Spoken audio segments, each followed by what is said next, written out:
Sorry, I'm having a good day, so I appreciate it. No, do not say sorry at all. And we are live. Hey, welcome to the Health or High Water podcast. Thank you so much for the guys who have been listening. And if you're joining us for the first time, always thank you so much for coming. We talk everything health and fitness. I'm your host, Brett, here with my awesome co-host, Mr. Tripp the Parks. Oh, wiggity, wiggity, wiggity. What's up? Jeff, we got Geof Shuford in the house tonight. Jeff, what's going on? How's your day going? It's going fantastic. I appreciate you guys having me in today. Hey, no, thank you so much. We were really glad to connect with you and for Tripp to connect with you and get you on. So I'm super excited. So background for our listeners real quick. So Jeff is, among a lot of things, he's been in health and wellness for around 12 years. He's a certified personal trainer with a specialty in post-bariatric coaching mindset. So for those of you not familiar with, bariatric surgery, it is a very specialized niche field that deals with its own complex problems, its own realm of recovery, both physically and mentally. Mm-hmm. So it's a very specialized field. He's also founder of Phoenix Fitness, co-founder of Lifestyle Reboot, and that's also goals for people who want to lose 75 pounds or more. So with some of that background, I want to kind of jump right in. And what are you doing right now? Are you working with a lot of different clients, or are you mainly specializing in the bariatric? Is that like the main focus? My main focus is I specialize with people who have gone through bariatric surgery, either thinking about going through bariatric surgery or have gone through bariatric surgery, though I do work with people. I have had people hire me in the past who are just like, hey, I need to lose a lot of weight. I need to start moving better, but I don't want to go through the surgery. And they hire me because there's a feeling of a stigma, especially in the fitness industry, around larger people working out. Whether it's true or not, that's how they think. So I get that a lot too. So right now it's mostly people that have post-bariatric weight loss surgery that I work with. Is that do you have, because a lot of people who get into that, they have experience, they've lost 150 pounds themselves. What got you into that? It's not, I have never gone through weight loss surgery. I was lucky enough not to need to go through weight loss surgery. I was the fat kid growing up, so I got made fun of a lot as being the fat kid, but I had the genetics to grow up and sort of have my fat come, to go that way. So I'd never stayed that way. But for me, I noticed, I'm going to take you on a sad journey of Jeff's life. But it's when I was younger, that I brought that up because there's a lot for me to, when you're, kids are far from nice, especially in middle school. They're ruthless. They're ruthless. Yeah. Yep. And, and it sort of sticks with you for a long period of time. And it stuck with me for a long period of time. It's like, wow, you even have a little bit of body dysmorphia way late in life, even though you're not that same kid anymore. Mm-hmm. So I get that idea. So for me, that was one idea, is like having an opportunity for people that feel not seen or made fun of, or have that idea to have a place to go. And that's where I wanted to start, but I didn't know bariatric surgery is what I wanted to do with that. And I had met through a mutual friend, a registered dietitian who works over at Rhodes Hospital here in Denver, at their bariatric center. And I worked with her a lot over about 3 or 4 years. I've volunteered every other day to go in and talk about fitness to all these people and to just learn bariatric surgery. And the more I learned it, the more I understood that a lot of the people that come out of this surgery have this now what come about them. So they come out of the surgery, they go through this 6 weeks of healing, reintroducing food back into their system when it, and all of a sudden they're put out onto the street, the figurative street of go be healthy. And they're like, well, now what do? I don't really know. So I decided that's where I want to go. I love helping people who are beginners. I love helping people who feel like they need to move up the ladder mentally and become more confident. And this is just a great group of people that I started working with. And I learned a ton about bariatric surgery over my time doing that. Yeah. When you were younger and you're talking about like getting bullied and stuff like that, did you grow up in a household that nutrition was like a part of your family lifestyle, or no? No. Okay. As a matter of fact, my whole family, my mom and dad would, drink their exercise. They were far from, there was no health. Even though my parents were in the healthcare world, there was no idea around exercise. As a matter of fact, I didn't get into exercise until my late 30s into my 40s. I was never one to go out and go for a run or go lift weights. So I noticed later in life, what exercise did for me. It was sort of like this discovery. It's like, oh wow, I feel good. I came out of the gym and like all these endorphins are kicking in. I feel happy and kind of righteous. Yeah. And so we both feel that. yeah. Oh, yeah. So We yeah, know that it's feeling. it's a great feeling. So and Yeah. that's what sort of got me wanting to go into that world and see if I could introduce it to other people who look at me and go, yeah, right. Because everybody thinks, I have come to the conclusion, talking to my clients, maybe I'm biased and have a focus, is everybody looks at personal training, yeah, you love exercising your entire life, you're lying to me, it's miserable. I'm like, no, it really isn't. It's not. You got to get past that first stage, but then you get to that point where you're like, God, I really want to work out. Yeah. So that's why my goal, to get people to want to work out. So I'm assuming that a lot of your stuff is very regiment based, right? It is the beginning, yes. Yes. So could you dive in on that for us a little bit about how you use regiment to help these people out? Yeah, well, for me, when I'm working with a lot of people, they don't have a goal in life. I mean, they don't have a fitness goal in life. For a lot of the people I'm working, because I ask them, like, what do you want to do? And like, I don't know. I just want to lose weight and be healthy. I'm like, well, that's a great goal. Let's just start with that one. So my regimen for them is a lot of just like, I'm going to bring you through. We're going to do a lot. With bariatric surgery, we do a lot of strength training. Because the surgery itself, on average, people, if they don't exercise, lose about 30% of their muscle mass, their pre-surgery muscle mass. Interesting. So they lose a lot of muscle mass that way. So about 80% of the body is, 80% of the energy being used is body fat, and the other 20% is going to be, the lean muscle mass and the lean dry mass stuff. So for me, it's a lot of focus on regimen on strength training. That aspect of it and have them sort of do their cardio on their own. But the regimen for a lot of what I do, though, is to get people, like, I'm going to come back to this. The idea, though, is to get people to enjoy exercise. Right. So they go do it on their own. I don't know how detailed you want me to get, but typically when someone comes out of surgery, they probably don't have a lot of energy, so my workouts are typically like 30 minutes to begin with, and then we progress to 45 minutes, and then we progress to an hour, and then we progress to 3 days a week doing an hour. So there's a whole process that I go through with my clients to sort of get them to that stage where they need to be. Could you maybe describe what bariatric surgery is for those listeners Yeah. for us? Because a lot of people don't even know what it is. Right. Yeah. Bariatric surgery is also known as weight loss surgery. Some people will hear it called like gastric bypass. That's one version of it. Bariatric surgery in a nutshell is changing your stomach and maybe your intestines to both reduce the amount of food you can eat in one sitting and or reduce the amount of absorption of the nutrients that come through you. And there's three different main ones. There's one called the gastric sleeve, there's one called the gastric bypass, and one called the duodenal switch.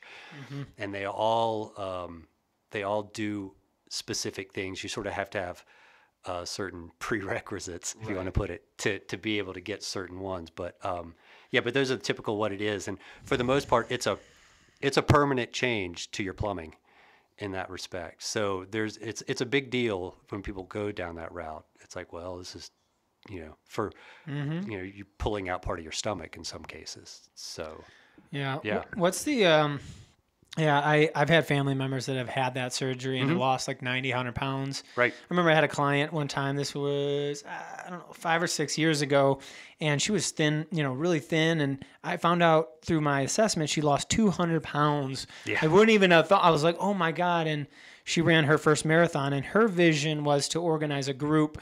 So we would go to the hospital and actually speak and have like a small event for her. I know that the mental component of this is huge. Yes. Let's touch on that right now for the listeners. Obviously, people are exercising with you. You're programming, that you're knowledgeable in that aspects.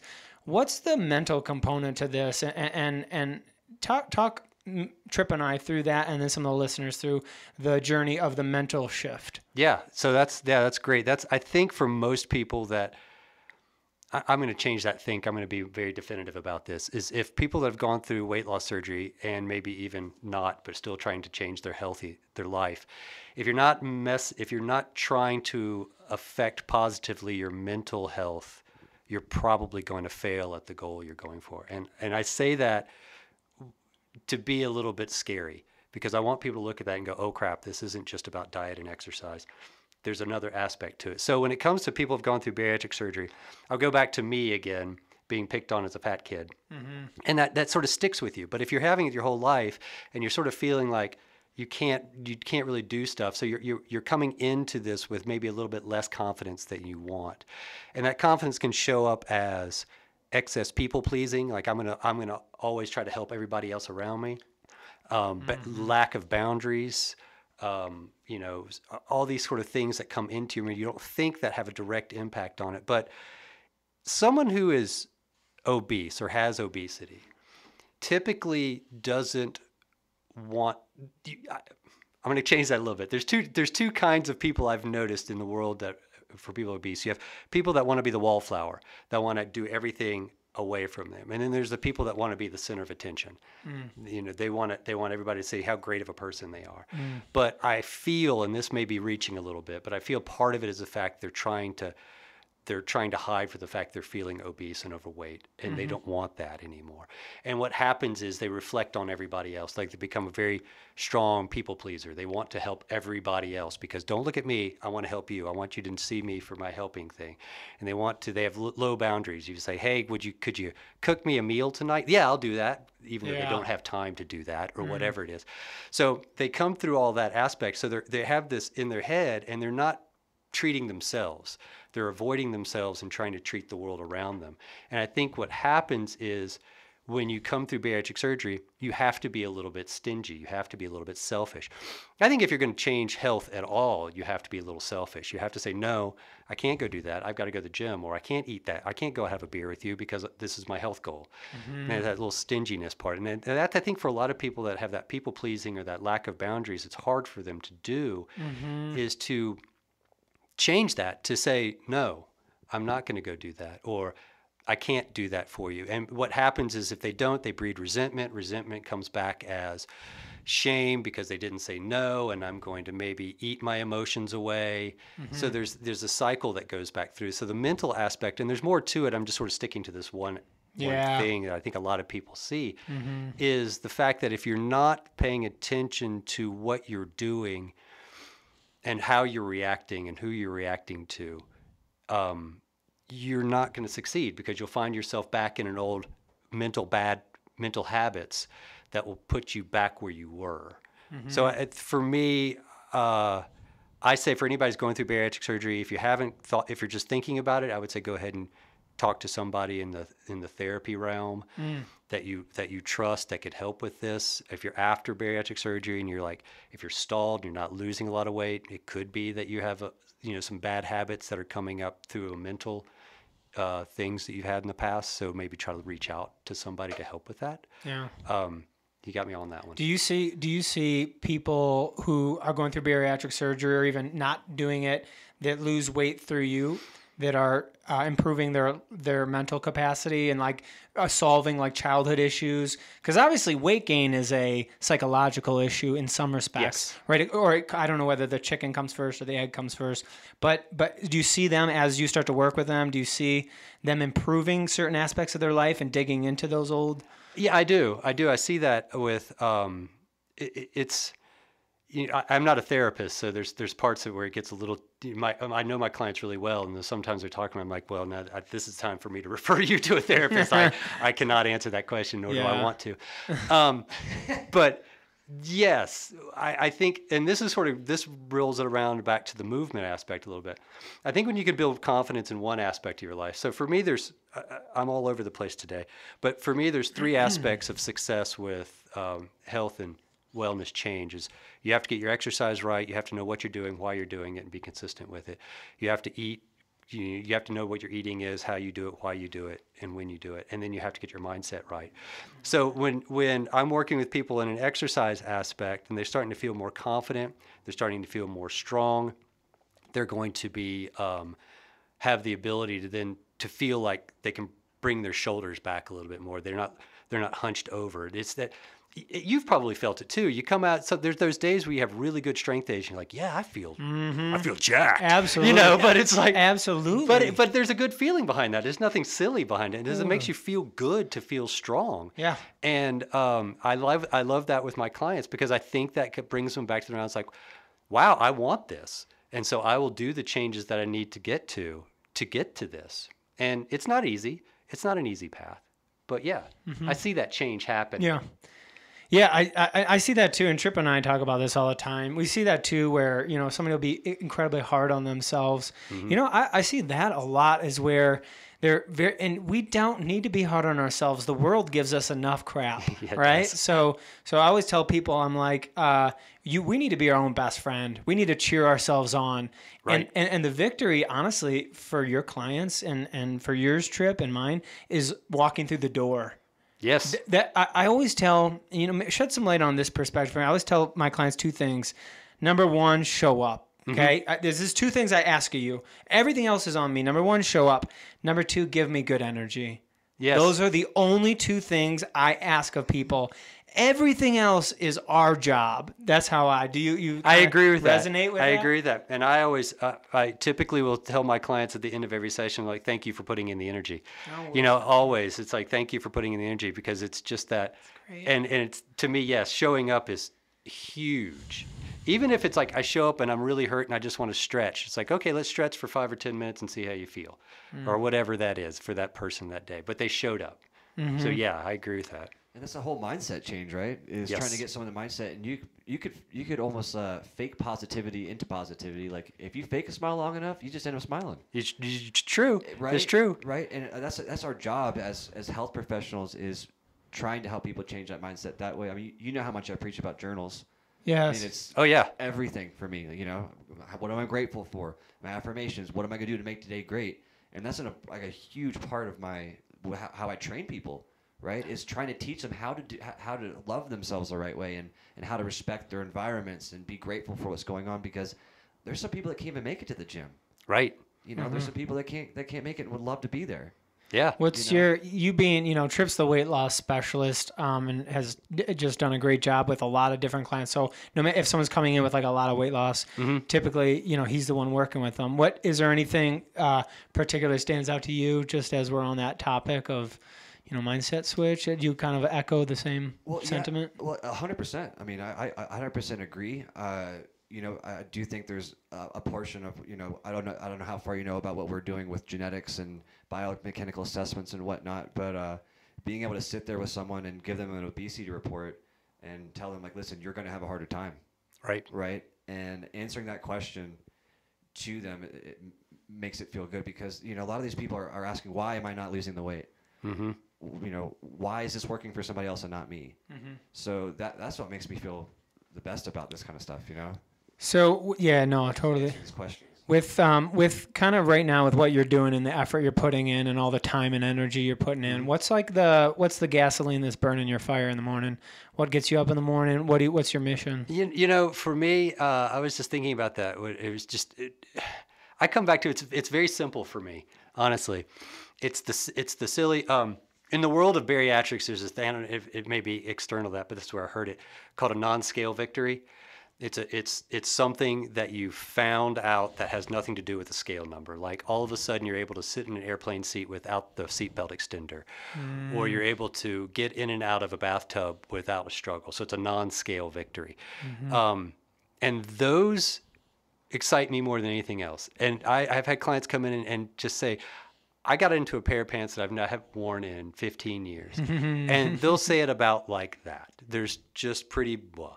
And I'm like, yes, yeah. And they look at me like I'm the weirdest person ever. I'm like, that is so exciting to me, because that just changes, because your mindset changed. I got in these pants. That means I'm going to do more. That means I want to do more. And it's just, you can hear it in my voice right now. I love that.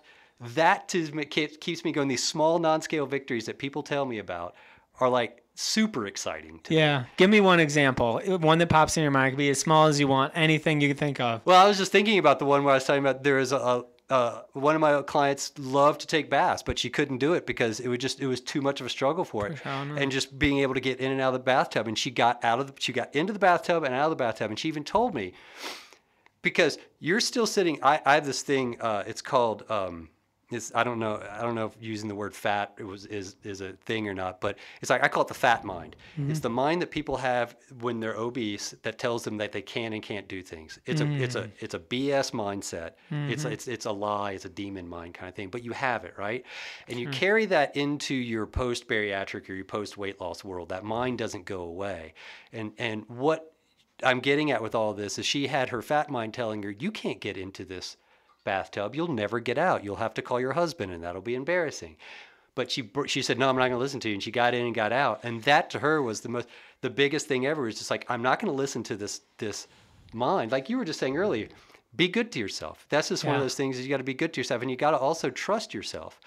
And if you're doing the work, if you're showing up and you're giving energy, you're going to find the success you're looking for. And when you find that success, things like that mind saying you can't do something, you can tell it, no, I can do this. I know I can. I did something very similar just a day or so ago, and I'm not going to listen to you. Yeah. And it's that confidence that builds you up to go. And then the next time that mind's a little bit quieter. And the next time that mind's a little bit quieter. And before you know it, you're like, no, I got this. You know, when your friend calls you and says, hey, you want to go for a hike. This is to me is I call it, there's two starting lines with bariatric surgery. The starting line, which is like, I decided I'm going to have surgery. And then, and all the habits and all the things you have to do to become successful at it. All the eating, all the mindset work, all the exercise. The second starting line is when those habits become your life. Like when someone calls you up and says, hey, I want to go for a hike. And the first thing you think of is, where should we go? And the first thing you don't think of is, I'm too big to go hiking. So if the first thing you think of is where we should go, you've crossed the starting line into a new life. That building that habit has now become part of who you are. Oh man, that is, yeah. I can see the excitement, and like that was the energy. I can tell that you've been around these moments. I love them. These moments. This is, I think, what and Tripp can speak to this too. What gets us addicted to this process, to see people come in and be part of these moments of that inspirational, right? Where you can see a fork in the road of their life, where like one is addiction and like sadness and depression, and the other is like prosperity, growth, like opportunities, like new jobs, new friends, and it's like that fork is such an inspirational place for us as coaches to be at. I love that. I love seeing that. I love seeing, and it's just and like I said, you see how animated I am because I'm excited by it. But and my clients look at me like I'm the strangest person in the world. It's like what? It's just a pair of pants. I'm like, it really isn't a pair of pants. This is a whole new life. That sounds like Tripp. You should see him, man. He does the same thing. He's like, you should see the statistics. So he does.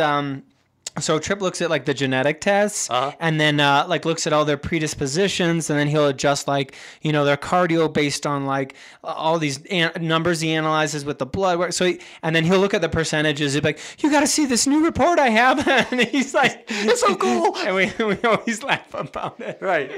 One of our clients, Leslie, wants to make me a shirt that says, "I fucking love statistics." 0.2% is exciting. Shout out. It's and the same thing about life too. It's about enjoying the little victories. It is. Right. Hey, I want to listen. Like I might not have gotten home very quick, but it's a beautiful day out. Right. Right. And that's something too. Like we try to teach is like, listen, even if you have a bad day or something bad happens, if you look hard enough, you'll find something good that happened from it. Right. Hey, I got stronger. I learned something that I'm not gonna trust this person again. I'm not going to go back to Walmart and pick up the pork again. You learn things, right? Hey, something bad happened, but I learned from it. And that's the perspective change I feel like you're doing. Yes. And you're coming from an extreme level, right? Like people that are at the lowest point. So, when you start intaking these people, and again, they're probably at their lowest point, mentally. They're getting the surgery. They're excited about, trying to keep this healthier lifestyle. Right. What are like the first things that you dive into when you have these clients come in, like, because I know they're just all sorts of confused about where to go, what to do. Right. Yeah. When it comes to, I'll talk that from the exercise aspect. So if someone comes to me and they're like, I don't know anything about exercise, going to a gym scares the crap out of me. And when I do go to the gym, I walk on the treadmill for 30 minutes with my head down and then I leave. And you're telling me I have to go lift weights? they're like, fuck you.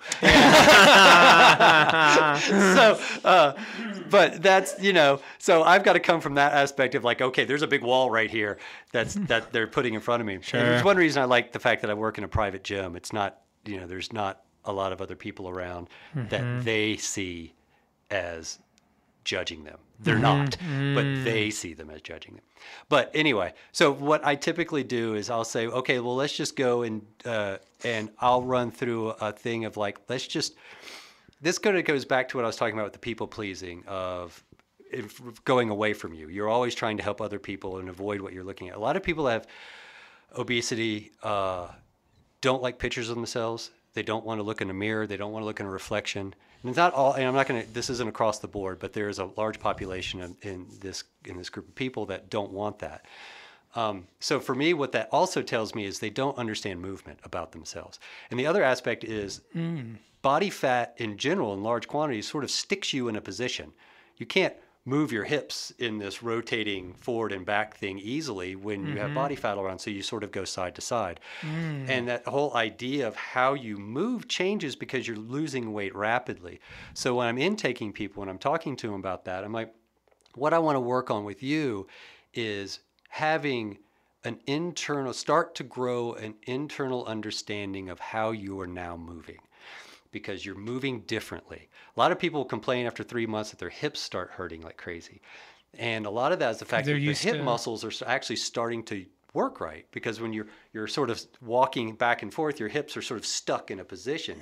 And then actually as they go, your hips are starting to rotate and you're starting to swing as you go, and those muscles are like, oh, this is what we do. Yeah. And what they're feeling is the soreness of those muscles actually starting to work. So there's that aspect of it too. So for me, a lot of it is just, let's get you, I'm a big proponent on being in the moment with exercise, especially with strength training. If you're not focusing on the muscle that you're using at the time, you're sort of like all over the place. I'm like, no, focus. This is the muscle it's a chest press. Let's focus on the chest, not just what you had for lunch yesterday. But for me, it also comes down to that mindset around how do you feel yourself moving? Because you've never allowed yourself to feel yourself be in the moment as I'm teaching you how to squat. Someone who doesn't really know how to squat, let's teach you just get up off a bench. How does that feel to you? What's your body doing? Where does it hurt? Where does it not hurt? Like, let's adjust this and that. Let's do it again. And I think my intake, it's a long-winded word. This is keep going. You're on a keep going. I love to talk. So you're on a podcast. I'm on a podcast. That's true. This is tough. What you should be doing. No dead air. No dead air. Now we want dead air. Right. Exactly. Anyway, so what this is I forgot where I was going. My ADHD got the better of me. You're talking about moving. They're learning how to move their hips, and now you're coaching them in the moment. The coach, and it's that being in the moment, learning how to move, just being aware of who they are physically, and that changes over the course of 3 months, 6 months, and 9 months after the surgery, because at 3 months, they may have lost, depending on where they started, like what their highest scale weight was, they may have lost 30, 40 pounds. And in 3 more months, they may have lost 20 more pounds. It could be all over the place. It could be much higher, much lower. But what I'm getting at is that 30 pounds you can move in a certain way. Then you lose 20 more pounds, and all of a sudden you're freer to move, and that movement's going to change. And then as you get closer to whatever your body is going to say, that's what we're going to stop at, your movements change. And if you're not paying attention to how you are now being allowed to move by not having the excess body fat, you're missing out. You're not, I think there's an aspect of that. So that's it. Coming back around. Yeah. That's my long-winded thing that I intake people with, is sort of like, I'm going to get you to pay attention to you physically, like how you move. So, we have a spiritual identity, we have a mental identity, and we have a physical identity, right? And you're trying to teach this identity, because they never had one before. Correct. That's They've ignored it. That's crazy too. I was thinking about that when I'm lifting and running, right? Sometimes when I'm lifting and I'm in a lifting program, I feel big and strong. Well, I don't want to keep that idea when I'm running. I want to be light and aerodynamic. And it's crazy because I'm thinking about the way you're explaining that. And I've never heard anybody say it quite that way. But now that you say that, how important that is about like picturing the way you move as being athletic. Right. As like, hey, you're not unathletic, especially as you lose the weight. That's huge. So somebody's listening to this podcast as our viewerships grow. We're getting all sorts of people who are interested in health and bettering their lives. Somebody right now is probably listening who hasn't started that journey yet, who probably wants to, who has been debating maybe they want to do bariatric. I want you to take a second to speak to them. What can they do? What's the first step right now? You're speaking directly to them. Is in this person is they're just thinking of bariatric surgery as a possibility. Yeah, they've been overweight. They're not exercising. They want to. You know how hard it is to. It's like getting sober. You want to get sober for how many years before you actually do it? Right. It's the same kind of thing. I would say. I mean, if going down the bariatric surgery route, I would say, there's the common things. Go talk to your doctor. Make sure everything is going that way. I'm writing a whole book on this, by the way. So I had to put that plug in there. Did you What's the book called? How to Succeed in Your First Year of Weight Loss Surgery. It's a working title. It's a little chewy. I like it. Anyway, but for people that are going through it, I would say if you're going to hire a personal trainer, if it's part of your scope, I tell people is to go out and interview 3 or 4 people. It's going to be somebody you're going to see 2 to 3 times a week, week in and week out. And if you don't like their personality, you're never going to go see them. I've had clients that have a personality clashed with me, and I could tell they weren't going anywhere. And I can tell I wasn't giving them full because it was just a personality clash. So for me, there's that aspect of it. It's like find the personal trainer that fits for you, that has the same sense of humor as you, that can make you feel comfortable. That's that aspect of it. I would say don't try to do this alone. And I don't mean you have to hire a specialist, but you need people in your corner that support your idea of what you're doing. I mean, that could be friends, that could be family, it could be specialists like nutritionists or dietitians or personal trainers or mental health therapists. But don't try it on your own, because I feel that you're setting yourself up for failure if you're going to keep it all to yourself and try to say, I'm going to do this and I'm not going to tell anybody about it, because it's more difficult that way, but it's even difficult to find the right support too. I don't want to sort of make that sound easy. It can be difficult because you have some people come back and say, well, if you're doing bariatric surgery, well, that's a cheat. They'll come up with that and you're like, well, that's a bullshit statement. Yeah. But still, but there's that aspect. I think is finding a good support team when you start, I think will help people in the long run. Yeah. So we need a health and wellness app that you can match with personal trainers and nutritionists. So there you go. Hurry up on it. Yeah, right. Please don't let him design it. Yeah. I got $100. Let's go. Yeah. It's tough to visualize your own success, especially on a journey as long as weight loss is. And, somebody like yourself and myself and Tripp who've seen people lose the weight hundreds and hundreds of times. It's easy for us to see somebody and be like, I can see you successful. Yeah. And so when you have that great friend and confidant who you feel comfortable with and they feel that they're going to be successful, like that just breeds like, oh, I feel like I'm in good hands. Right. Well, it takes a village, and I know that's a term everyone throws around, but it doesn't matter what it is. Making blue zones, getting someone healthy, it takes structure and your environment. It does. It's huge, right? It is. It's massive, and there's a lot of that to it as well. So, and the thing is, you're not alone. You may feel alone, but you're not alone. There are other people. I do a support group for people.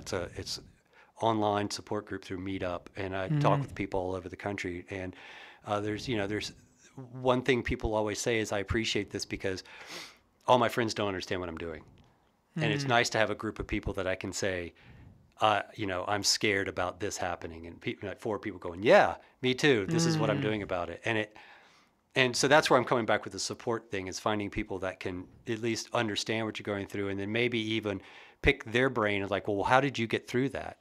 if you're alone, you can't pick someone else's brain who is successful through that path. Yeah. What are your thoughts on so that sounds like a meetup group. I know Weight Watchers is heavy on the therapy side and the group side. What are your thoughts on that? Do you like that group dynamic of, I think there's even an Overeaters Anonymous and some groups like that. Do you like that sort of? I'm ambivalent towards it. I don't know much about like Overeaters Anonymous. I think it fits for certain people and it doesn't fit for other people. I think it comes back down to, again, you have to find what works for you. And for some people, like Overeaters Anonymous works, Weight Watchers works. For other people, it just doesn't. So I don't really have so if a client says I'm in Overeaters Anonymous and it's working for me, there's no way I'm going to take that off that person. Yeah. It's like, okay, fantastic. Keep doing it. If they come to me and say, I've tried it and it didn't work, I'm like, okay, well, let's work together to try to find something that does work. So I visualize you then as sort of like the guy with the toolbox with all the tools in it for success. And then you're picking out what tool works for which person, and it may be different for everybody. Yes. Is that kind of nail it? Yeah, that's a good way to like put I it. have Never all thought about these that different before. I have this group, I have these mental things, like what do you need, and then we try it You're out. a Phillips head Yeah. and you're a flathead. Yeah, and I know that because I've done it 100 times. Yeah. I've done it so. And if anything, it's like, this is where we can start because you're an individual. I'll give you this tool and we can see how it works for you, and you may modify the tool to work for your life and stuff like that. So I don't expect whatever I say is like, this is the path forward. Yeah. It may be the path forward, but it gives people at least a seed of an idea of where to go. It's sort of, instead of saying, now what, you can now say, oh, this may work. Yeah. And there's also a psychological aspect of taking ownership for your own success, right? So like somebody doesn't want, they're coming to you and you're helping them and you're giving them a lot of help. How do you approach that aspect too? Because I know how important it is for people to take ownership for their own success. Because really, ultimately, you're just there to help. You're not the one leading. You're not the one actually doing all the work. Right. Yeah. Yeah. I always laugh and say I get 5% commission on all good comments that are made about them. So I know that's cool. I get 5% commission on it. They get the rest. Yeah, but it is on them. And again, all three of us, we are just we're specialists in what we do. And it's just one of those specialists, you can hire a painter to come paint your house or fix your car as a specialist. But in this case, you can't. You can hire us and we can be there and we can give you all the tools, but you have to do the work. But you're not, it's, I don't know if you ever saw the Band of Brothers from HBO. Sure. There's a phrase in there, they said, alone together. Sure. Which is sort of how it is in World of Fitness. It's like you're alone, that you have to do the work, but you're together, you're with other people that can support you along the way. So there's that whole alone together way of thinking about it. And so yeah, that's kind of how I come at it. I'm not sure if I answered. Yeah, that was perfect. And I had forgot that phrase, and that means a lot. I mean, I was a wrestler back in high school, and it was one of the hardest experiences ever, the amount of work we did, and that's how we were as a team. It's like it was an individual sport, but we were grinding on our own, but also we had the team aspect of it. And so I know you hit that nail on the head. Yeah. I want to talk a little bit about, bariatric diets, what you're, I'm not sure what they're eating afterwards. And I also had another sub question. Have you ever heard of a product called Gene Pro? They use a lot of bariatric. Yeah, Gen Pro. My brother made that. Really? Yeah. That's pretty. I had to ask you. Yeah. Yeah, I've heard that. Yeah, I've had people talk about it. That's cool. Yeah. Congratulations. Well, yeah, sort of, but. Oh, okay. Maybe. It's a great experience. That's for another podcast. Power to him for. That's After Dark podcast, please. Yeah, I just wonder if you. Yeah. What was the first question? Diet. Yeah. Bariatric diets. Yeah, bariatric surgery diets. Well, for the most part, I'll say this: you can eat anything once you get past your 6 weeks healing. That doesn't mean your body will accept anything that you eat. It's not like you are forced into a very specific diet. It's not like you're, gluten-free, or you may be, but there's, you can eat anything that you can. You'll just notice that certain things don't work. There are some specific rules around bariatric surgery. The surgery itself, a lot of people call it a tool. versus they'll call it what they have as a tool. So it's sort of like the hammer doesn't build the house, but the hammer is a tool that helps you get to where you need to be. Or the dumbbell doesn't get you the weight. It's just a tool to help you build the muscle. So this is a tool to help you lose weight, change a lot of your metabolic disease problems and things like that. So there are rules for the tool is what that little fancy thing. That's my long-winded way to come back to that. So they're eating. It's like it seems like a high protein kind of diet because protein has to be the very first thing you eat and eat it every meal, just because you have such a very small pouch or stomach you're starting with.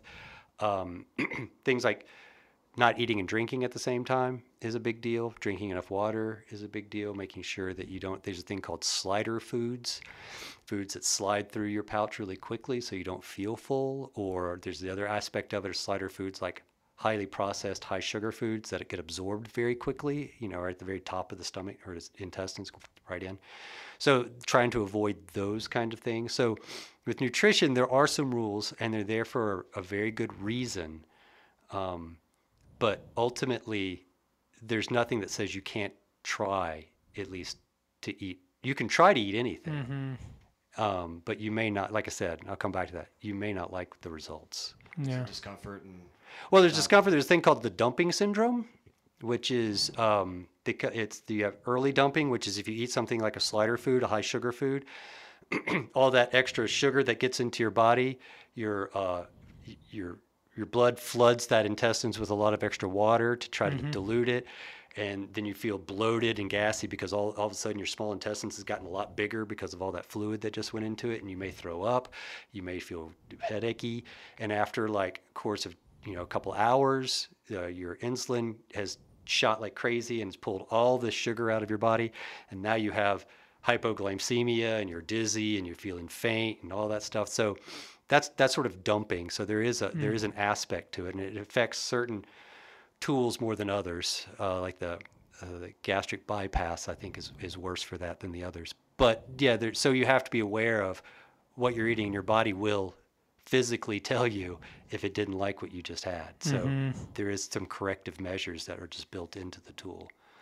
With what you're doing now in the business and the success you're seeing, what's the future for you? 1 year down the road, 5 years, what's like the future as you kind of look at your, not only your career, but your success of your clients? Paint me a picture in the listeners of where that's going. Well, I like to ask my clients, I like to ask my clients, what's your big hairy goal that you look at and go, yeah, no way. Yeah. And then we'll look at that sometime in the future. Like maybe we'll come back to it and you're like, maybe that's not such a big deal. So my big hairy goal is, and this is one of these, this is crazy, that obesity isn't a problem in America anymore. So that would be, that's sort of like, okay, that's a big step. I'm not even close to that. But what I would love to have, what I've always wanted with my business, it's now I've changed over to coaching for bariatric success. It was Phoenix Fitness. I think coaching for bariatric success fits what I do better. But my goal has always been to build a strong community of people, like-minded people that can help each other with this. So what I would love to see is the business get to a point where you can come in, you know what we're about, you know what we do, we know what we help, but beyond that, you know that there's going to be other people that aren't the specialists, the professional that have gone through the path. They're in the journey at some aspect, and they can connect with you and be part of that. I don't have a goal date on that. I don't know if that ever has an end date to it. But that's where I see my business. That's where I want my business to go. I want it to be supportive of this community. And it can be this community, could be a community of people that also just want to lose a big amount of weight without the surgery. But to me, if you can tell, there's sort of a theme running through a lot of what I'm saying. There's a lot of support that needs to happen. There's a lot of a foundation of people that you trust and can rely on. And that's kind of what I want my business to be. I love it. Well, where can they find your business at? I know we're kind of getting towards the end of the episode here. Sure. Where can they find you? I know you're writing a book. Yeah. And you have any teasers for that? Anything you want to throw in? It's your time, my man. Yeah. My business, I have a small private gym over on 8th Avenue. It's between Federal Boulevard and I-25 if you're in Denver. If you're not in Denver, that probably makes no sense to you.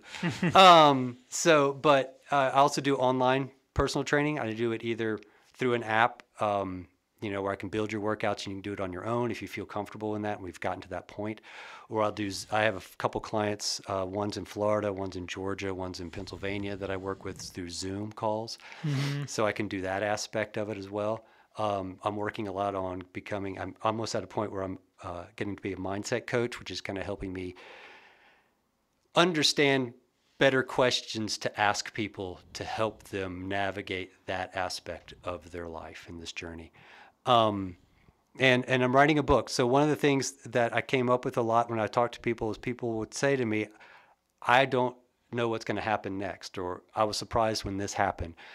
So I've written a book, or it's hopefully it comes out in December, is a book on the first year after weight loss surgery. So it takes you the first couple months before surgery, a little bit about the surgery, and then what to expect. And it's broken down into exercise, nutrition, and mindset. So what to expect for the first 3 months, what to expect for the second, and so it's not anything in detail, but I think it's sort of a great resource. I think it's the best resource you can come up with, but I'm just slightly biased towards that. But the best.